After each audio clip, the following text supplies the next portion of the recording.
الحمدللہ رب العالمین الصلاۃ والسلام علی امام الانبیاء والمرسلین ثم الصلاۃ والسلام علی امام الاولیاء الکاملین وعلی آلہما واصحابہما اجمعین من یومنا ھذا الی یوم الدین فاعوذ باللہ من الشیطان الرجیم بسم اللہ الرحمن الرحیم الرحمن علم القرآن خلق الانسان علمہ البیان الشمس والقمر بحسبان والنجم والشجر يسجدان والسماء رفعها ووضع الميزان ألا تطغوا في الميزان وأقيموا الوزن بالقسط ولا تخسروا الميزان والأرض وضعها للأنام فيها فاكهة والنخل ذات الأكمام والحب ذو العصف والريحان فبأي آلاء ربكما تكذبان. اما بعد، اس سے قبل کی نشست میں سورۃ الرحمن کی ابتدائی 4 آیات کے متعلق آپ سے گفتگو کا شرف حاصل کیا گیا تھا. سورۃ الرحمن کی آج جن آیات کی ہم نے تلاوت کا شرف حاصل کیا ہے، اس میں پروردگار عالم انسان سے کوئی فلسفیانہ یا لاجیکل گفتگو نہیں کر رہا ہے، بلکہ اگر اس میں ہم غور و تدبر کریں تو خلاق کائنات انسان کے راست دل سے بات کر رہا ہے. کوئی ایسی بات نہیں کہہ رہا ہے کہ جو کسی کے وہم و گمان میں نہ ہو، عقل سے ماورا ہو، بلکہ روز مرہ پیش آنے والی چیزیں اور ہر انسان اس سے مستفید بھی ہو رہا ہے اور وہ سب کچھ اس کے سامنے گزر رہا ہے، لیکن انسان غفلت کا شکار ان چیزوں پر کبھی غور نہیں کر رہا ہے.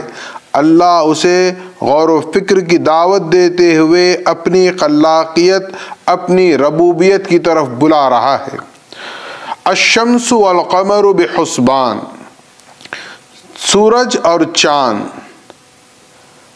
حسبان کے معنی یہ لیے جاتے ہیں کہ وہ اپنے مدار میں وقت مقررہ پر گردش کر رہے ہیں. شمس سورج، قمر چاند. اب آپ دیکھیں کہ انسان کی زندگی میں اس کا راست کیسے تعلق ہے. ہمارے پاس مہینے، سال اور دن کا اعتبار ہوتا ہے قمر کے اعتبار سے، چاند کے اعتبار سے. 12 مہینے ہیں سال میں. چاہے کوئی کیلنڈر ہو، ہر ایک کے پاس سال کا جو مقررہ میزان ہے وہ 12 مہینوں کا ہے، سوائے پوری دنیا میں ایک ملک ہے ایتھوپیا، جس کا سال تقریباً 13 ماہ کا ایک سال وہ لوگ کاؤنٹ کرتے ہیں، اور میں سمجھتا ہوں آج کے دور میں وہ تقریباً ان کے پاس ابھی 2008 گزر رہا ہے. وہ دنیا سے ایک نرالا معاملہ ہے. ابھی فی الوقت اس کے متعلق بحث کرنی نہیں ہے، لیکن بتانا یہ ہے کہ اللہ نے سورج کا ذکر کیا اور چاند کا. چاند سے کیا طے ہو رہا ہے؟ مہینے طے ہو رہے ہیں، ہفتے طے ہو رہے ہیں، دن طے ہو رہے ہیں. اور سورج سے کیا طے ہو رہا ہے؟ وقت طے ہو رہا ہے. 2 چیزیں ہمارے لیے کامن ہیں اور ہر ایک کی ضرورت کے لیے ہے، اور ہر کوئی اس کے بغیر رہ بھی نہیں سکتا. گھڑی ہے، یہ گھڑی کا جو وقت سیٹ کیا گیا ہے، یہ جو ٹائم ہے، یہ کس سے متعلق ہے؟ یہ سورج سے متعلق ہے. سورج کے نکلنے سے، اس کے طلوع سے غروب تک کے تمام نظام پر یہ گھڑی کو مقرر کیا گیا ہے. آج موجودہ دور میں ہمارے پاس گھڑی موجود ہے، لیکن زمانے قدیم میں گھڑی نہیں تھی، لیکن ان کے پاس جو وقت کا تعین ہوتا تھا وہ سورج ہی سے ہوتا تھا. تو انسان کی زندگی وقت اور اس کے بعد پھر کیا ہے؟ دن، مہینے، سال. اللہ فرما رہا ہے الشمس والقمر بحسبان. ایک معنی یہ ہوں گے کہ یہ اپنے مدار میں زمانے قدیم سے بس گردش کر رہے ہیں، اس میں کسی بھی ذرہ برابر کوئی فرق نہیں آیا، اس کے نظام میں کوئی فرق نہیں آیا. لیکن یاد رکھیں کہ حسبان کے ایک معنی قرآن ہی سے ملتے ہیں جو سورۃ الکہف میں ہے، وَيُرْسِلَ عَلَيْهَا حُسْبَانًا مِّنَ السَّمَاءِ فَتُصْبِحُ صَعِيدًا زَلَقًا، یعنی اللہ کا وہ بندہ یہ کہتا ہے کہ اللہ تم پر وقت مقررہ تم کو تباہ کر دے گا۔ تو حسبان کے معنی کیا ہوئے؟ تباہی کے ہوئے۔ یعنی اللہ ان آیات میں ختم نبوت رسالت مآب محمد الرسول اللہ صلی اللہ علیہ وسلم پر بھی کلام فرما رہا ہے۔ کیسے؟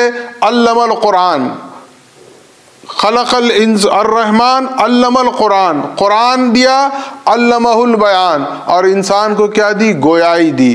قرآن آخری کتاب ہے، اور حضور صلی اللہ علیہ وسلم فرماتے ہیں انا والساعہ کہاتین، یعنی میرے اور قیامت کے درمیان بس اتنا ہی فاصلہ ہے۔ حضور صلی اللہ علیہ وسلم آخری نبی ہیں۔ ختم نبوت محمدی صلی اللہ علیہ وسلم پر یہ آیات دلالت کر رہی ہے کہ الشمس والقمر بحسبان، سورج اور چاند ایک وقت اللہ نے مقرر کر رکھا ہے، وہ کیا ہوں گے؟ تباہ ہو جائیں گے۔ قرآن آ گیا، رسول اللہ آ گئے۔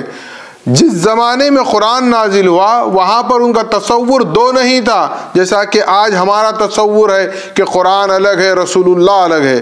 ان کا تصور کیا تھا؟ رسول اللہ ہی قرآن ہے، قرآن ہی رسول اللہ ہے۔ چونکہ ان کے پاس یہ قرآن اس کتابی شکل میں نہیں تھا، بلکہ جو محمد الرسول اللہ صلی اللہ علیہ وسلم کی زبان اقدس سے جو ادا ہوتا تھا وہی تو قرآن تھا۔ قرآن ایسا کتاب کی شکل میں محفوظ نہیں تھا۔ ان کے تصور میں قرآن اور رسول میں کوئی فرق نہیں تھا۔ لہذا اللہ بتا رہا ہے کہ آخری کتاب بھی آ گئی، آخری نبی بھی آ گیا۔ اب کیا ہوگا؟ الشمس والقمر بحسبان، تیار ہو جاؤ۔ یہ دھمکی ہے اللہ کی ایک طرف سے کہ اب وقت ہو گیا ہے، یہ مدار میں گھومتے گھومتے اس مقام پر پہنچ گئے ہیں کہ ایک وقت جو اللہ نے طے کر رکھا ہے وہاں جا کر یہ کیا ہوں گے؟ یہ برباد ہو جائیں گے، یہ اپنے مدار کو چھوڑ دیں گے۔ اللہ اس کو آگے اور اچھے انداز سے فرماتا ہے وَالنَّجْمُ وَالشَّجَرُ يَسْجُدَانِ، ہم یہ معنی لیتے ہیں کہ ستارے اور درخت سجدہ کر رہے ہیں۔ ستارے اور درخت سجدہ کر رہے ہیں۔ قدیم علماء اسلام نے کہا کہ جو ستارے بعض اوقات آسمان سے ٹوٹ کر گرتے تھے تو وہ کہتے تھے کہ اللہ نے فرمایا ہے وَالنَّجْمُ وَالشَّجَرُ يَسْجُدَانِ، تو گویا یہ تاروں کا ٹوٹ کے گرنا ایسا ہے جیسا کہ وہ سجدہ کر رہے ہیں۔ اور جب دھوپ نکلتی ہے تو درخت کا سایہ زمین پر ایسے پڑتا ہے گویا کہ درخت سجدہ کر رہا ہے۔ لیکن حقیقت میں پھر وہ وہی بات ہے کہ وَالنَّجْمُ وَالشَّجَرُ يَسْجُدَانِ، کہ یہ جو درخت ہے اور یہ جو ستارے ہیں، اہل عرب کے پاس جب یہ قرآن نازل ہو رہا تھا وہ یہ دنیا کی پوری خوبصورتی سے ناواقف تھے۔ یا تو وہ کیا دیکھتے تھے؟ صحرا میں ایک درخت ہو جائے تو ان کے لیے بہت بڑی نعمت مانی جاتی، سایہ دار درخت ہوتا تو وہ اس پر لپک کر جاتے۔ تو دن میں دھوپ کی تمازت سے بچنے کے لیے ان کے پاس کیا چیز تھی؟ سایہ دار درخت تھا۔ اور پھر رات کے اندھیرے میں ان کے پاس کوئی ایسا سامان نہیں تھا جس سے کہ وہ روشنی کا انتظام کریں، تو وہ اپنا سفر یا پھر رات کس طرح دیکھتے تھے؟ تاروں کے انداز سے دیکھتے تھے اور سفر بھی طے کرتے تھے۔ اور اللہ فرما رہا ہے یہ جو تم نے اپنی سب کچھ دنیا سمجھ رکھی ہے، یعنی ان کے لیے سب سے بڑا ایسٹس کیا ہے؟ درخت ہے اور ستارے ہیں۔ اللہ فرما رہا ہے جو تمہاری نظر میں دنیا کا سب کچھ جس پر انحصار ہے وہ کیا ہوں گے؟ ایک دن گر جائیں گے۔ یسجدان، گرنا ہے، جھک جانا ہے، ختم ہو جائیں گے۔ تو اللہ انسان کو بتا رہا ہے، اور یہ ہر زمانے میں رہیں گے، درخت بھی ہر زمانے میں رہیں گے، ستارے بھی ہر زمانے میں رہیں گے، سورج بھی رہے گا، چاند بھی رہے گا، اور رہتی دنیا تک یہ پیغام اللہ کا ہر انسان کے لیے عام ہے۔ کہ وہ غور کرے کہ الشمس والقمر بحسبان والنجم والشجر یسجدان. پھر اس کے بعد فرما رہا ہے والسماء رفعها ووضع المیزان. والسماء، سما اصل کہتے ہیں بلندی کو. اب آپ دیکھیں آسمان اس سے مراد لی جاتی ہے. آسمان کو اللہ نے بلندی پر اٹھائے رکھا ہے. ووضع المیزان، لیکن آپ غور کریں کہ اس کا جو میزان ہے، جو وزن ہے، اس کا جو بیلنس ہے وہ کبھی بھی ڈسٹرب نہیں ہوتا. سمارا قدیم سے چلا آ رہا ہے. آسمان اپنی چادر تانے اپنی جگہ مقرر ہے، اس میں کوئی ایسی گڑبڑ نہیں پیدا ہو رہی ہے. ہر اونچی چیز کو عربی میں سما کہتے ہیں، جس سے ہم آسمان کو بھی سما کہتے ہیں، اردو میں آسمان کہتے ہیں.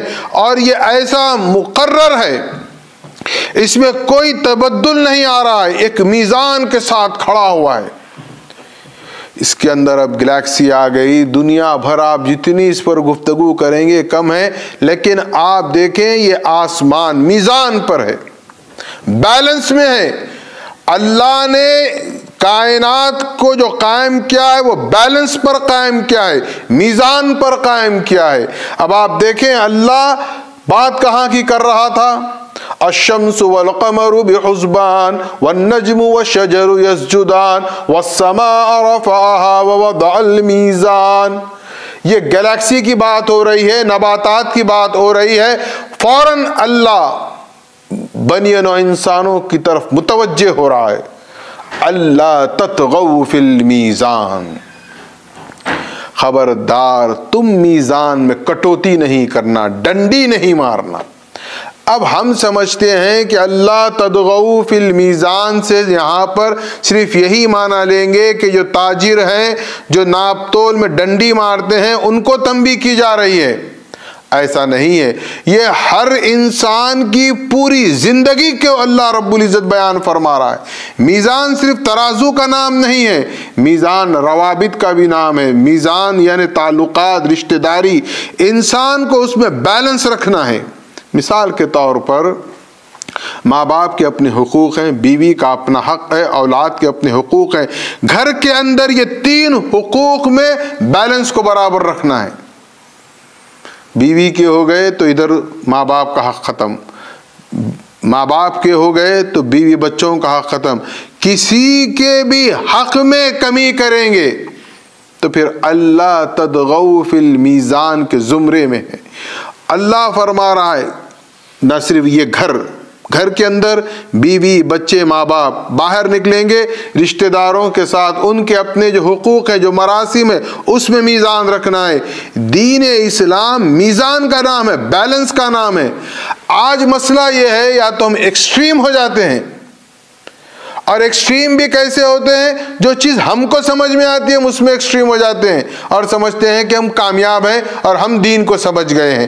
دین دعوت دے رہا ہے، قرآن دعوت دے رہا ہے کہ آپ توازن کو برقرار رکھیں. جیسے توازن بگڑ جائے گا، آپ ملازمت کر رہے ہیں تو آپ کے لیے ضروری ہے کہ اگر صبح 9 سے 5 تک آپ کے جاب کا ٹائم ہے تو آپ کو اس میں جاب کرنا ہے. اگر اس ٹائم پہ لوگ جاب نہ کر کے ویڈیو گیم میں مصروف ہو جائیں تو پھر وہ سیلری حرام ہوگی. اب ہماری ذمہ داری ہے کہ لوگوں تک دین کو پہنچائیں. اگر ہم دین کو نہیں پہنچا رہے ہیں تو پھر ہم بھی اللہ تطغوا فی المیزان کے زمرے میں ہیں، ہم بیلنس نہیں کر پا رہے ہیں. ہماری ذمہ داری ہے ہم اپنی عائلی زندگی، خانگی زندگی میں بیلنس کو برقرار رکھیں، اور مذہبی جو خدمت کی ذمہ داری ہے اس میں بھی میزان کو برقرار رکھیں.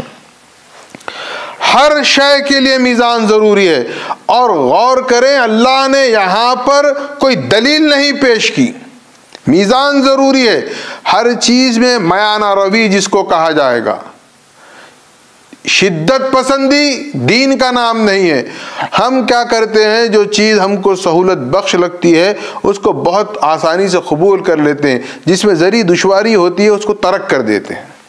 یہ ہمارا میزان ہے، یہ ہمارا میزان کام آنے والا نہیں ہے۔ اللہ نے جو میزان مقرر کر رکھا ہے اس میزان پر آپ کو چلنا ہے۔ اب آپ کو کیسے چلنا ہے تو اس کے لیے ایک شخصیت ہمارے سامنے اللہ نے خود نمونے کے طور پر پیش کی، محمد الرسول اللہ صلی اللہ علیہ وسلم کی۔ اب ہم آج کے دور میں کیسے ان تمام چیزوں میں میزان کو برقرار رکھتے ہیں، یہ ہمارے لیے بہت اہم ہے۔ اور اللہ کیا کہہ رہا ہے، دیکھو یہ آسمان ایک میزان پر قائم ہے، یہ ستارے، یہ درخت ایک میزان پر ہیں، یہ اس کا کریٹر کون ہے، اس کا خالق کون ہے، اللہ ہے۔ تو پتہ چل رہا ہے کہ اللہ کو میزان بہت پسند ہے، اور اس نے ہماری حیات دنیاوی کے لیے پوری کائنات کو ایک میزان میں رکھا ہے۔ اب اگر ہم اپنی زندگی کے لیے اللہ نے ہم کو آزاد کر دیا کہ تم چاہو تو اختیار کرو، فمن شاء یؤمن ومن شاء فلیکفر، جو چاہے ایمان لائیں، جو چاہے انکار کر دیں، اختیار دیا ہے۔ اب اختیار میں یہ ہماری آزمائش ہے، یہ ہماری ذمہ داری ہے کہ ہم میزان کو برقرار رکھیں۔ اللہ کو میزان پسند ہے، کائنات کو پورے میزان پر رکھا ہے، ذرہ برابر بھی اس کے میزان میں فرق آ جائے تو ہم برداشت نہیں کر پائیں گے۔ کبھی آپ نے سنا کہ آسمان پھٹ گیا، آسمان گر گیا؟ کچھ نہیں ہوا ہے، وہ اپنے میزان پر برقرار ہے۔ اور اگر کوئی شخص کہے کہ میرے میزان، جب ہمارا بھی ایک میزان ہوگا، یہ دنیا کا نظام ہے، اس کا ایک میزان ہے، اللہ کا یہ میزان ہے، کائنات آسمان کو ایک میزان پر رکھا، سورج کو ایک میزان پر، قمر کو ایک میزان پر، ستاروں کو، درختوں کو، ہمارے لیے تمام نظام کائنات ایک میزان میں ہے، ہم کو اختیار دیا۔ لیکن ایک دن وہ آئے گا جب ہمارے اعمال میزان میں ہوں گے، اب وہاں کیا کریں گے؟ یہاں تم کچھ بھی کر کے بچ جائیں گے، لیکن اس کا جب میزان، ہمارا میزان قائم ہوگا، اب تو کائنات کے میزان میں ہم ہیں، لیکن ایک وقت آئے گا جب ہمارا میزان قائم ہو جائے گا، ہمارا ایمان، ہمارے اعمال سب تولے جائیں گے۔ اور اللہ تو ناانصافی کرنے والا نہیں ہے۔ تو غور کریں کہ اللہ کہاں سے بات کو کہاں پہنچا رہا ہے۔ اور اگر کوئی یہ کہہ دے روز میزان، روز محشر، کہ میرے پاس کوئی آئے نہیں، کسی نے تبلیغ نہیں کی، کسی نے کوئی ہدایت نہیں کی، کسی نے میزان کے بارے میں نہیں سمجھایا، یا کوئی مجھے اس بارے میں بتایا نہیں، تو قرآن یہ کیا کہے گا؟ وَالسَّمَاءَ رَفَعَ وَوَضَعَ الْمِيزَانَ۔ قرآن خود ایک خطبہ ہے، اللہ کا خطبہ ہے قرآن، جو بار بار روزانہ دن میں جتنی مرتبہ ہم آسمان کو دیکھیں گے وہ ہماری تنبیہ کر رہا ہے، ہماری ہدایت کر رہا ہے کہ دیکھو میں میزان پر قائم ہوں، تم بھی اپنے آپ کو میزان پر قائم رکھو۔ یہ قرآن کی خوبصورتی ہے، بات کہاں سے کہاں تک اللہ نے پہنچا دی، اور اللہ دل سے بات کر رہا ہے، دل تک پہنچ رہا ہے کہ ہم غور کریں اپنے اطراف کے زمانے میں، اپنے حال میں، ماحول میں۔ اور پھر وَأَقِيمُوا الْوَزْنَ بِالْقِسْطِ وَلَا تُخْسِرُوا الْمِيزَانَ، اور میزان کو قائم بھی کرنا ہے اور اس میں کوئی نقصان نہیں ہونا چاہیے، کبھی کچھ زیادہ کر دیے، کبھی کچھ زیادہ کر دیے، ایسا نہیں ہے، بلکہ ہم اس میں ہمیشہ اپنے آپ کو محتاط رکھیں، ہر چیز کو اپنے طور پر ادا کرتے رہیں۔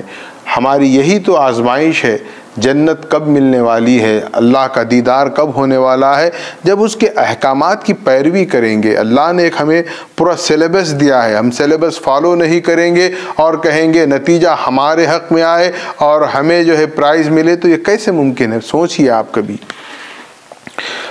بات ہو رہی تھی آسمان کی، بیچ میں درمیان میں اللہ نے بات کی ہمارے اپنے میزان کی، ہماری پوری طبیعت، فطرت کو اللہ نے بیان کر دیا۔ اس کے بعد فرمایا وَالْأَرْضَ وَضَعَهَا لِلْأَنَامِ، اور یہ زمین کو اللہ نے کیا کیا؟ وَوَضَعَهَا، ہمارے لیے ہموار کیا ہے زمین میں کبھی دیکھیے آپ حرکت نہیں ہوتی، زمین میں کوئی دھنس نہیں جاتا، زمین ایک آرام دہ جگہ ہے جہاں انسان اطمینان سے رہتا ہے۔ نہ صرف انسان رہتا ہے بلکہ کون رہتا ہے؟ للانام، جانور بھی رہتے ہیں، چوپائے بھی رہتے ہیں۔ اور آپ دیکھیں کہ یہ پروردگار عالم نے ایک کائنات کے لیے فرمایا اول کیا ہے اس کو پسند؟ میزان ہے۔ میزان کے بعد اللہ کیا کر رہا ہے؟ اب اہتمام کر رہا ہے۔ ہم یہ چیز روز مرہ اپنی زندگی میں دیکھتے ہیں۔ آگے کی آیات کو بیان کرنے سے پہلے میں تمہیدی طور پر آپ کے سامنے یہ بات رکھوں تاکہ بات آیات کی واضح طور پر سمجھ میں آ جائے۔ انسان اور جانور سب اللہ کی مخلوق ہے۔ آپ کبھی کوئی گائے کو چارہ دیجئے، اس کو جو بھی اس کا چارہ ہوتا ہے جب گائے کے لیے یا بکرے کے لیے پیش کرتے ہیں، کبھی سوچئے کہ اس چارے کے ساتھ کوئی سوس دیا آپ کبھی؟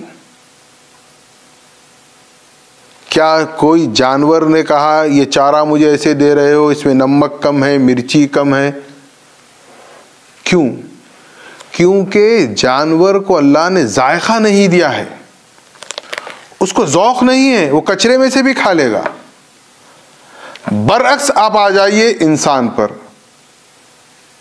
انسان کے سامنے اگر کوئی غذا پیش کر دی جائے، چاہے پتے ہی پیش کر دیں، اب سلاڈ کے طور پہ پتے کھاتے ہیں ہم، بتائیے وہ پتے اس کو اسی انداز میں نہیں کھا لیتے، اس میں بھی کچھ ہوتے ہیں مسالے۔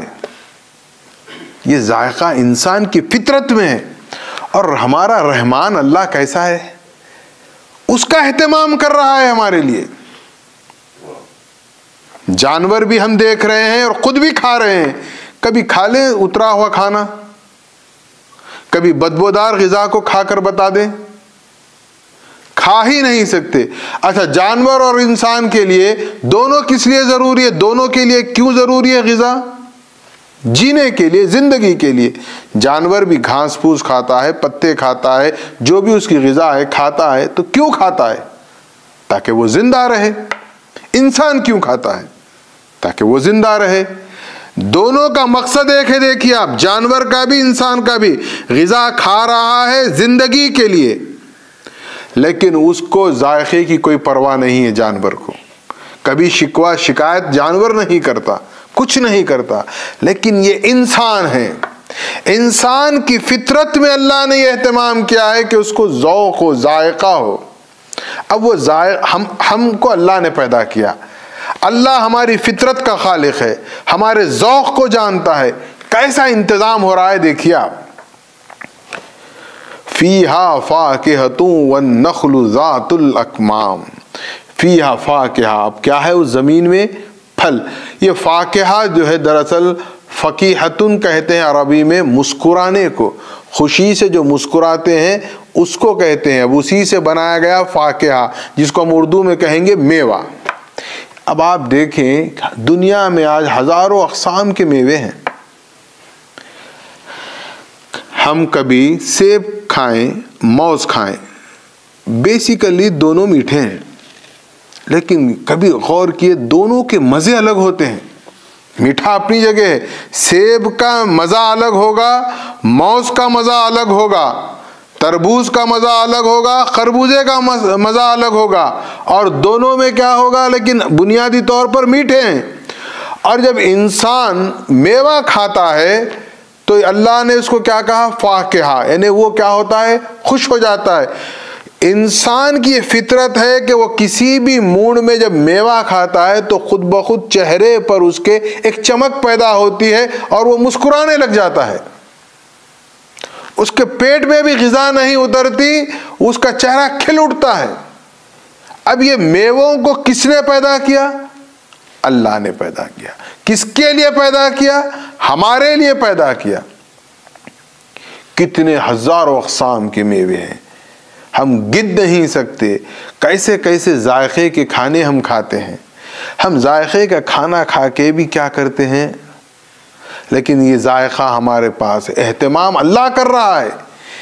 اچھا، ایک اور بات، انسان ہے خوبصورت چیز کو پسند کرتا ہے۔ اگر کوئی پھل دکھنے میں بہت خراب نظر آئے، اندر ہوگا ذائقہ اپنی جگہ، لیکن انسان اس کی طرف نہیں لپکتا۔ نہیں، دکھنے میں کیسا ہے اس کا پہلا سوال ہوتا ہے۔ تو اللہ کیا کتنے میووں کو کتنی خوبصورتی سے بنایا دیکھیے آپ۔ ہر میوے کا رنگ الگ، روپ الگ، ذائقہ الگ، اس کی کیفیت الگ، ہر چیز الگ ہے۔ یہ ادھر سے ادھر نہیں ملتا، دکھنے میں بھی خوبصورت۔ ایک چھوٹے چھوٹے میوے پہ غور کریے آپ۔ ہم اناج کھاتے ہیں، چاول ہے، دال ہے، سبزیاں ہیں جس کو ترکاری کہتے ہیں، دیکھیے آپ کتنے ذائقے ہیں۔ یہ ذائقے کون انجیکٹ کر رہا ہے؟ کیا کوئی فرٹیلائزر میں یہ ہو رہا ہے؟ نہیں، یہ سب اللہ کر رہا ہے۔ اور یہ کس کے لیے کر رہا ہے اللہ؟ جناب انسان کے لیے۔ اب یہ سب اہتمام ہو رہا ہے۔ اول تو کیا کیا، اللہ کو کیا پسند ہے؟ کہ میزان پسند ہے، اس کو ایک سسٹم اور ایک بیلنس سسٹم پسند ہے۔ اب پیدا کر دیا انسان کو تو اس کے لیے کہا کہ میں تمہارے اہتمام بھی کرتا ہوں، یوں ہی نہیں چھوڑ دیتا کہ تم بھی گھاس پھوس کھا لو، میں تو تمہارے لیے خوبصورت دکھنے میں میوے، ترکاری، اناج رکھوں گا، اس میں مختلف قسم کا ذائقہ رکھوں گا تاکہ تمہیں اس کا ذوق ذائقہ ہو۔ اور پھر اس سے زیادہ کیا ہے، تمہارے اندر سونگھنے کی بھی کیپیسٹی ہے۔ تو آپ دیکھیں ہر میوے میں خوشبو ہوتی ہے، انسان اس خوشبو سے لپکتا ہے۔ یہ خوشبو ہوا سے آ رہی ہے، یہ میوے میں خوشبو کس نے پیدا کی؟ اللہ نے پیدا کی۔ کس کے لیے پیدا کی؟ ہمارے لیے پیدا کی ہے۔ اب آپ یہ اللہ ہم پر جو انعامات کر رہا ہے، جو انعامات جاری و ساری ہے، اس کا بیان کر رہا ہے۔ ایک تو میں نے تمہارے لیے، تمہیں کوئی تکلیف نہ ہو اس زمین پر زندگی گزارنے کے لیے، آسمان کو، تاروں کو، درختوں کو ایک میزان پر رکھ دیا۔ تم خود کبھی میزان میں کٹوتی نہ کرنا، ڈنڈی نہ مارنا۔ پھر تمہارے لیے زمین کو ہموار کر دیا اور تمہارے لیے جانوروں کو رکھا، میووں کو رکھا۔ جانور بھی ہمارے خادم، میووں کا یہ عالم ہے۔ اچھا، یہ میووں کی بات ہوگی تو وہ بیچارے اس وقت کے اہل قریش 1400 سال پہلے، نہ انہیں اسٹرابیری معلوم تھی، نہ کیوی معلوم تھی، نہ ایپل معلوم تھا۔ دیکھیے آپ، قرآن کا ایک معجزانہ انداز ہے۔ ایک ایک لفظ میں خدا نے انسان کے ہر شک و شبے کا جواب دے دیا۔ اس زمانے کے اہل قریش جن کے پاس یہ قرآن نازل ہو رہا تھا، وہ دنیا کے مختلف میووں سے واقف نہیں تھے، اور وہ اگر ان سے کہا جائے تو کیا کہیں گے؟ وہ فوری اعتراض کریں گے، کہاں ہے میوے، کون سا میوہ، کیسا میوہ؟ اللہ نے جواب دے دیا، وَالنَّخْلُ ذَاتُ الْأَكْمَامِ، تمہارے لیے ہم نے کیسے خوبصورت میٹھے میٹھے کھجور رکھے ہیں۔ کھجور کیسے رکھے ہیں؟ ذات الاکمام، اکمام کہتے ہیں سمیٹ کر رکھنا، جس کو ریپ کرنا جس کو کہیں گے۔ آپ کھجور کے گوشوں کو دیکھیں کس خوبصورتی سے ہے، کتنے خوبصورت نظر آتے ہیں۔ اور اللہ کا نظام کبھی غور کریں، ہم تو انسان ہیں، ہم محنت کرتے ہیں، مشقت کرتے ہیں، اناج کے لیے تقدو کرتے ہیں، بہرحال کھاتے ہیں۔ دیکھیے یہ پوری دنیا میں کتنی اقسام کی چڑیاں نہیں ہوں گی، ہر چڑی کے رزق کا اللہ انتظام کر رکھا ہے۔ صبح اٹھتی ہے، اپنے گھونسلے سے نکلتی ہے، اور اس کا جو سفر ہے وہ اللہ نے طے کر رکھا ہے، اس کا اناج اس کے مقدر میں ہے۔ معمولی چونٹی کے بھی رزق کا اللہ نے انتظام کر رکھا ہے، چھوٹے چھوٹے کیڑوں کے رزق کا انتظام کر رکھا ہے۔ یہ تو زو کا نظام اب قائم ہوا، کہاں تھا، اور آج بھی دنیا میں کھربوں جانور زو کے باہر ہیں۔ کون کھلا رہا ہے، کون پلا رہا ہے، کون انتظام کر رہا ہے؟ سب اللہ کر رہا ہے۔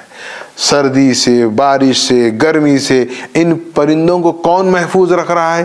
اللہ محفوظ رکھ رہا ہے۔ ان میں وہ صلاحیت نہیں ہے کہ وہ خود کے لیے کوئی آسائش، کوئی لگژری لائف کو لے سکیں، لیکن انسان کو اختیار دیا، اور یہ سارا انتظام انسان کے لیے کیا ہے۔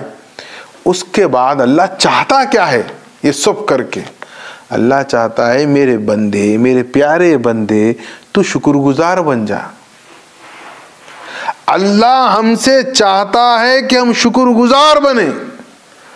ہم وقتاً فوقتاً ناشکری کا مظاہرہ کرتے ہیں۔ اتنے تمام لوازمے کا بھی کھانا آ جائے، یقین مانیے آج جس دور میں ہم ہیں، کوئی کھا کر اللہ کا شکر بجا نہیں لاتا، بلکہ اس غذا پر تنقید کرتا ہے، نمک زیادہ ہو گیا تھا، مرچی کم تھی، مسالوں کی بو آ رہی تھی، دنیا قسم کی ہم تنقیدیں کرتے ہیں۔ کتنے ناشکر ہیں۔ یہ اس میزبان کی آپ توہین نہیں کر رہے ہیں، یہ دراصل آپ خدا کی ناشکری کر رہے ہیں۔ کبھی سوچے، ایک تھالی، ایک پلیٹ میں ہمارے پاس جو بھی غذا ہوگی، 1 سالن یا 2 سالن، چاول، روٹی، کبھی غور کریں اس پلیٹ کو اپنے سامنے رکھ کے کہ خدا نے وہ نظام برپا کیا ہے، پتہ نہیں چاول کس ملک سے آیا، اس کی دھان کس ملک میں ہوئی، یہ سبزی کس ملک سے آئی، تیل کہاں سے آیا، ایک پلیٹ کے لیے، ہمارے ایک وقت کے لقمے کے لیے خدا قدوس نے پوری کائنات کو حرکت میں لا کر ہمارے سامنے غذا کے طور پر پیش کر دیا۔ اب کھا کر کیا کرنا ہے؟ شکر بجا لانا ہے۔ ہمارا حال کیا ہے؟ آج ہمارے فریج بھرے ہوئے ہیں، غذا کے انبار ہیں۔ ہمارے باپ دادا کا تو یہ تصور بھی نہیں ہوگا کہ ہم ایسی لگژری لائف گزار سکیں گے۔ کیسے گزارے وہ؟ ان کو پتہ بھی نہیں تھا اے سی کیا ہے، ان کو موٹر کا پتہ نہیں تھا، وہ یہ تمام آسائشوں سے پرے تھے، لیکن اللہ کے مشکور تھے وہ۔ آج ہر قسم کی سہولت ہے ہمارے پاس، ٹھنڈا پانی مل جا رہا، گرم پانی مل جا رہا، کھانا مزے کا مل جا رہا۔ ہمارے آباء و اجداد فاقوں میں اپنی زندگی کو ختم کر دیے، ہم ایک وقت کے بغیر کھائے کھانا زندہ نہیں رہ سکتے۔ بغیر مرغن غذا کی آج ہمارا لقمہ اپنے دہن سے نیچے نہیں اترتا۔ چلیے سب کچھ ہے، ہماری لگژری لائف کا تو میں کہوں گا یہ عالم ہے کہ حضرت جناب فرعون کو اللہ موقع دے، وہ ہم سے آ کر آٹوگراف لے گا اور کہے گا میں نہیں جی سکا ایسی لائف جیسی آپ جی رہے ہیں۔ اتنی لگژری لائف ہے ہماری۔ لیکن اگر کوئی کام نہیں بنا، فوری ختم، اللہ میاں کو میچ ملا تھا، میرے کچھ آزما رہا اللہ میرے ساتھ ہی ایسا کیوں کر رہا، میں کیا بگاڑا اللہ کا، میں کون سا ایسا بڑا گناہ کرا، وہ فلاں تو اتنے بڑے بڑے گناہ کرا، اللہ ان کو دے رہا، اللہ مجھے نہیں دے رہا۔ ارے اللہ جو باہر دے رہا ہے وہ تو بعد میں ہے، پہلے غور کریں ایک دل کی دھڑکن ہے، لمحہ بھر میں بند ہو جائے تو دنیا کی کس طاقت میں یہ قوت ہے کہ وہ دھڑکن کو دوبارہ زندہ کر دے۔ سانس لے رہے ہیں، چھوڑنا بھول جائے تو مر جائیں گے ہم۔ یہ کون ہے اس کا دھڑکن دینے والا، سانس دینے والا؟ ہم اپنے وجود پر غور کریں، اپنی ذرا سا مار لگ جائے تو پورا دن کنفیوز رہتے، ہم ٹینس بھری لائف میں آ جاتے۔ صحت مند ہیں الحمدللہ، معاشی حالات مستحکم ہیں، لیکن ناشکری کے امام بنے ہوئے ہیں۔ اللہ چاہتا ہے شکر بجا لاؤ، میں اور دوں گا۔ اچھا اللہ شکر بجا لائے تو ایسا نہیں ہے کہ فائل کلوز ہو جائے گی، اللہ کہتا ہے میں اور دوں گا۔ اللہ کا شکر بجا لائیں، اس نے پورے قرآن میں سکھایا ہے کہ اس کو شکر کیسے بجا لائیں۔ اچھا اس کا بھی بڑا کمال ہے خدا کا، اس کے شکر کے لیے اس نے پھر منتخب کس کو کیا؟ انہی انسانوں کو کیا ہے۔ محتاجوں کو کھلا دو، یتیموں کو کھلا دو، غریبوں کو، مسکینوں کو کھلاؤ، ان کا لحاظ کرو، خیال کرو۔ یہ کس کا ہو رہا ہے؟ پھر وہی پلٹ کے انسان کا ہی خیال کر رہا ہے۔ وہ تو اللہ کو نہ ہمارے شکر کی ضرورت ہے، نہ ہماری عبادت کی ضرورت ہے، وہ تو غنی ہے۔ وہ قل هو اللہ احد اللہ الصمد، بے نیاز ہے، لیکن چاہتا ہے کہ کبھی تو مسکرا کر میرا شکر بجا لاؤ۔ ایک مثال آپ کو میں سمجھانے کے لیے کہوں گا۔ دیکھیے آج کے ہمارے اپنے بچوں کی میں بات کر رہا ہوں۔ آج کل ہمارے جب بچے جو زندگی گزار رہے ہیں، وہ جو چیز کی خواہش کرتے ہیں ان کے ورڈز پورے نہیں ہوتے، ہم مہیا کر دیتے ہیں۔ وہ جو چیز کی خواہش کریں، لیپ ٹاپ مانگیں، آئی فون مانگیں، یا جو بھی ان کی قیمتی سے قیمتی چیز ہے، ہم کیا کرتے ہیں؟ فوراً مہیا کر دیتے ہیں۔ اب وہ اطمینان میں بولنے کے ساتھ ہی ہماری چیز ہم کو مل گئی۔ 16-17 سال کے ہوتے ہیں، اگر وہ ہم سے کہیں کہ ہم آج اپنے فرینڈز کے ساتھ جانا چاہ رہے ہیں، ہم اپنا جو رتبہ ہے اس کا استعمال کرنے گئے اور کہیں گے کہ نہیں ضرورت نہیں ہے جانے کی، ایک جملہ بولیے آپ، پلٹ کر 1 گھنٹے کی تقریر بچوں سے سن لیجئے آپ، کیا کرے آپ تو قید میں کر کے رکھے، آپ ایسا کرے، آپ ویسا کرے، وہ پورا کھٹا چھٹا نکال کے رکھ دیں گے، بےہودگی بدتمیزی کی حدیں پار کر دیں گے۔ یہ بچے، ایک غریب بیچارہ ہے، اس کا بھی بچہ ہے، اس کی بھی بچی ہے، کبھی باپ اس کو اگر 2 بوٹی کھلا دے گوشت کے، وہ خوشی سے سما نہیں جائے گی. چپل ٹوٹی ہوئی ہے تو وہ بار بار سلا کے پہنے گی. وہ اب کیا ہے، غریب ہے. اور جن کے پاس اللہ نے مال دیا ہے ان کے بچے یہ ہیں، شکر کہاں ہوگا؟ یہاں تو بغاوت ہو رہی ہے. یہ ہماری پوری فطرت پر ہے. اصل اللہ نے ہمیں بن مانگے سانس دے دی، دھڑکن دے دی، میوے دے دیے، زمین دے دی، آسمان دے دیا، تارے دے دیے، سب کچھ دے دیا. کبھی کبھی تو اللہ دیکھتا ہے کہ میں اتنا دیا، تو کیا کر رہا ہے؟ تو فوراً اس پہ بھی کیا کرتے ہیں؟ اسی سے لڑنے لگتے ہیں، اسی پر گلا شکوہ کرنے لگتے ہیں. یہ ہماری حالت ہے. اور اللہ کیا چاہتا ہے؟ شکر گزار بنے. والحب ذو العصف والریحان. اللہ کہہ رہا ہے ہم نے بیج دیے ہیں، بیج بوئیں گے تو آپ کی سبزی، اناج، سارا یہ نظام چلے گا. اچھا، پھر اس میں لہلہاتے کھیت دیے ہیں، کتنے خوبصورت ہوتے ہیں. کبھی غور کریے کیسا پیارا ویو ہے. یہ ویو کا کریٹر کون ہے؟ اللہ ہی ہے. کتنا ہمارے دل کو سکون ملتا ہے ان مناظر کو دیکھ کر. اور پھر ہماری ہواؤں میں بھی اللہ نے خوشبو رکھی ہے. آپ غور کریں، اگر سوکھا ہے، ایک دم بارش ہو جائے تو ہمیں کیا ہوتا ہے؟ سوندھی سوندھی خوشبو آتی ہے. خوشبو کا اہتمام ہے ہوا میں، یہ راحت کا اہتمام ہے. یہ کس نے کیا ہے؟ سب اللہ نے. اب وہ اللہ ہم سے کیا چاہتا ہے؟ فَبِأَيِّ آلَاءِ رَبِّكُمَا تُكَذِّبَانِ. عام طور پہ اس کا ترجمہ ہوتا ہے کہ تم اپنے رب کی کن کن نعمتوں کو جھٹلاؤ گے. 2 باتیں یاد رکھیں. تکذبان میں اللہ 2 سے مخاطب ہے. ایک تو حضرت انسان ہے اور ایک مخلوق ہے. آئندہ جب ہم اس کا تسلسل سے بیان کریں گے تو اس مخلوق پر بھی بات ہوگی. لیکن آج یہ بات سمجھ جائیں آپ کہ اللہ کا اعلیٰ کے جو معنی ہیں عام طور پر نعمت کے لیتے ہیں. اعلیٰ کے معنی دراصل قدرت کے بھی آتے ہیں اور حیرت انگیز کے بھی آتے ہیں. اللہ کی کیسی کیسی قدرتیں ہیں، اللہ کے کیسے حیرت انگیز ہمارے لیے معجزات ہیں. کیا کچھ نہیں کر دیتا اللہ، لمحہ بھر میں کچھ کر دیتا ہے، کیا کچھ نہیں ہوتا. اور یہ جو پچھلی آیات ہیں، یہ پوری آیات ہماری روزمرہ زندگی سے تعلق رکھتی ہے. کوئی سٹوری بک نہیں ہے، کوئی امیجینیشن نہیں ہے، کوئی میتھولوجی نہیں ہے. یہ ہم ہر انسان، امیر، غریب، ادنا، معذور، کمزور، سب ہر کوئی اس سے گزرتا ہے. لیکن اللہ کیا چاہتا ہے؟ اس سورے کا جو اصل مضمون ہے، اصل جو میسیج ہے، جو پیغام ہے، وہ ہے کہ تم شکر گزار بن جاؤ، نہ شکر مت بنو. سارا قرآن 1000 بار پڑھ لیں، دل میں خدا کا شکر نہیں تو پھر یہ قرآن ہمارے لیے کوئی فائدہ مند نہیں ہے. اللہ کا شکر کرنا بہت بڑی نعمت ہے. اگر ہم غافل ہیں تو اس غفلت سے باہر آئیں. اور یہ زندگی آزمائش کا نام ہے. اور اللہ نے اپنے برگزیدہ پیغمبروں کو آزمایا ہے. ایک پیغمبر کی شکایت بتا دیجئے مجھے، آدم سے لے کر خاتم النبیین تک اور خلیفۃ اللہ مہدی موعود علیہ السلام تک، ایک کی نہ ان پیغمبر بلکہ ان کے اصحاب نے بھی کبھی شکوہ شکایت نہیں کی. سفر خراسان میں مہدی علیہ السلام کے اصحاب جب چل رہے ہیں، کیا تمنا ہے، کیا تڑپ ہے، کیا عشق الہی ہے. مہدی علیہ السلام کے پیغام کو سمجھیں کہ مہدی علیہ السلام نے انسان کو اللہ کا شاکر بندہ بنایا، اللہ کا عاشق بندہ بنایا. سفر خراسان، مہدی علیہ السلام کے ساتھ پیدل سفر کر رہے ہیں.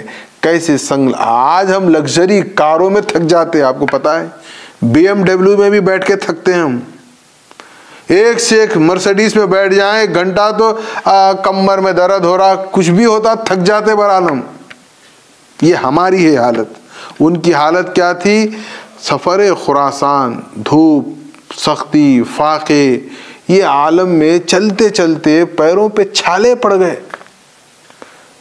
اگر اس کارپیٹ پر ایک کنکر چپ جائے گا تو 1 مہینے تک پوری دنیا کو بولتے پھریں گے ہم، صفائی نہیں تھی کنکر چپ گیا، صفائی نہیں تھی کنکر نہیں چپ گیا. وہ دیکھیے کیسے اصحاب مہدی ہیں، 10,000 میل کا سفر کر رہے ہیں پیدل.